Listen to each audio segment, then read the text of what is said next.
ఒక చిన్న సాంగ్ చాలా బాగుంటుంది మనందరి కోసం. ఆవుకు రంగులు ఉన్నాయి కానీ పాలకు రంగులు ఉన్నాయా?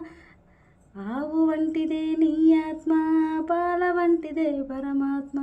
ఆవు వంటిదే నీ ఆత్మ, పాల వంటిదే పరమాత్మ. నీ ఆత్మ నిశ్చలమైతే పరమాత్మ నిశ్చలమౌరా. నీ ఆత్మ నిశ్చలమైతే పరమాత్మ నిశ్చలమౌరా. ఆవుకు రంగులు ఉన్నాయి కానీ పాలకు రంగులు ఉన్నాయా? ఆవు వంటిదే నీ ఆత్మ, పాల వంటిదే పరమాత్మ. నీ ఆత్మ నిశ్చలమైతే పరమాత్మ నిశ్చలమౌరా. చాలా బాగుంది కదా. ఆవులు ఎన్నో రకాలు ఉంటాయి, పాలు మాత్రం ఒకటే విధంగా ఉంటుంది. ఆ పరమాత్మ కూడా ఒకే రకంగా ఉంటాడు.